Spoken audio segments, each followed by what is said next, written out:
All right, welcome back to MMA Al Dente. I'm here to talk about Dominick Reyes versus Ryan Spann. Really cool fight. These are big light heavyweights, monsters. Ryan Spann is 6'5". Dominick Reyes is 6'4". Reyes is 12-3.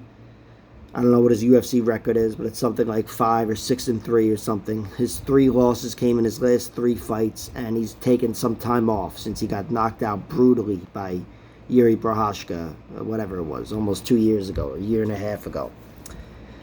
He's had a rough go at things, obviously. Some really tough fights. He was knocked out by Jan Blachowicz before the Yuri knockout, but the Yuri knockout in particular was brutal. They were both brutal. He got his face broken in both fights, but the last one looked like he needed some time off, and I'm glad he took it.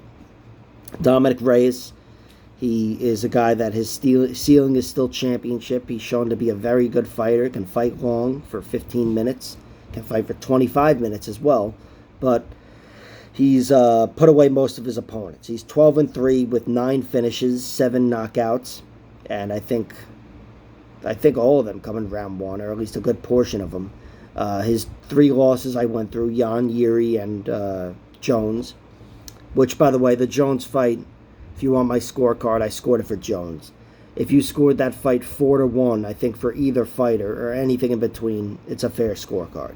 Anyway, Ryan Spann, 20-7. He's got 5 TKO victories, 12 submissions, 3 decisions. Of those 17 finishes, he's got 15 of them in the first round. The guy's a first-round monster, and in particular, he's a guillotine monster. 12 subs, 9 of them come via guillotine. He's submitted some very good fighters. Iwan Kutalaba, Devin Clark inside the UFC, Emiliano Sordi on the Contender Series, and Jonathan Patti. Not that he's great, but he's good. Anyway, so guillotine is his move. He's got 7 losses, though, and he's lost every which way. 3 TKO losses, 1 on the regional circuit. Then he was knocked out by Carl Roberson with elbows. He didn't exactly look like that. And he was knocked out by Johnny Walker a year and a half ago in a very fun fight. A lot of Spann's fights are fun. He's gone to his last 4 fights have ended in the first round. So he's a fun fighter. But anyway, he's got 2 submission losses to Robert Drysdale, Robert Drysdale, very good grappler, if you don't know, in his day anyway. He was elite, the elite of the elite, and Anthony Smith. And also Robert Drysdale, I think, tested positive for some shit, and that pretty much put an end to his UFC career, his MMA career. But anyway, so Ryan Spann, he's been defeated every which way, but primarily he is a grappler. His submission record is 12-2, and again, he lost to 2 really good black belts, so it takes a lot to submit him. And we've seen him fight out of plenty of submissions inside the UFC. But I still think Dominick Reyes has a good chance of submitting him. I think he's closer, not that he's close to Drysdale or even Smith jiu-jitsu wise, but I think I think he's good enough to get it done submission-wise, but I wouldn't favor it. I think Dominick Reyes' path to victory here is a knockout. Ryan Spann is a guy who will go to war, and I don't trust his chin. He does have a shaky chin, and these guys hit very hard, obviously, light heavyweight. Spann's got power, too, really good power. He's probably got more power than Reyes, but I don't trust his chin in this one. I do think if either one of them gets finished, I'd favor Reyes via knockout and for it to come early. I think it would come in round 1. Dominick Reyes, he's a well-rounded fighter, but definitely more of a knockout artist. These guys are both very good athletes, and they match each other in size, or damn close to it. Neither one's going to be a giant in there compared to the other one. But Reyes, I trust him more. I trust his ability to fight in the middle of the fire, even though he's been knocked out twice now to Yuri and Jan. But I do trust him to fight harder in the pocket, to be able to take more shots. I do think, again, despite the 2 knockout losses that we've seen from him, I do trust his durability more than I trust Ryan Spann's.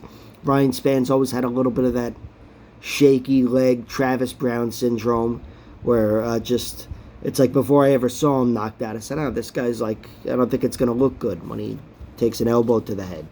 But Ryan Spann is, if he doesn't get knocked out, he's a damn tough fighter. Damn tough. Just look to his fight with Sam Alvey. Sam Alvey almost knocked him dead at the end of round 3.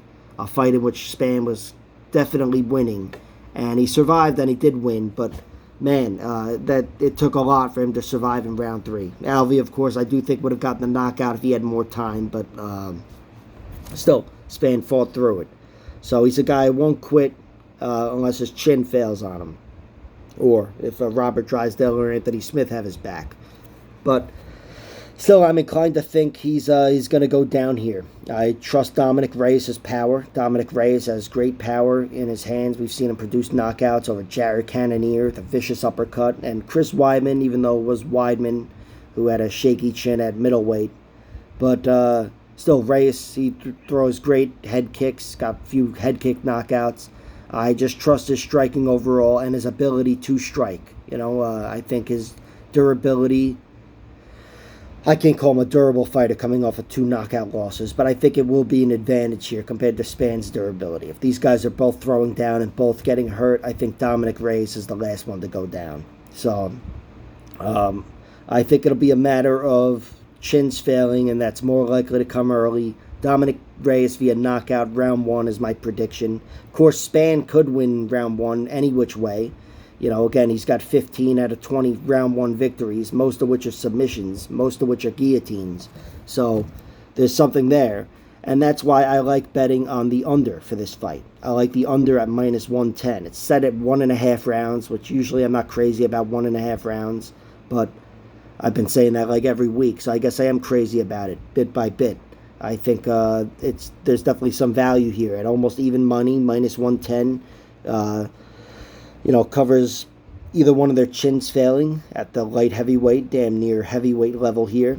And it also covers the Ryan Spann guillotine, which certainly is possible. I think he would have to hurt Dominick Reyes to get the guillotine, but it is definitely a possibility in any Ryan Spann fight. If he finds himself in position to lock in a guillotine choke, there's a good chance the fight ends. So, under 1.5 rounds. I didn't bet on Dominick Reyes at all, just really the under 1.5 rounds is my bet on Reyes. And then I did sprinkle something on Ryan Spann at plus 600 to win in round 1 flat. Covers Dominick Reyes' chin failing in round 1, and it covers the guillotine. But really, I think this one ends early, and I'm inclined to say Reyes gets it done. Alright, those are my predictions and bets. Like, share, subscribe, all that horse shit, and check out my other videos.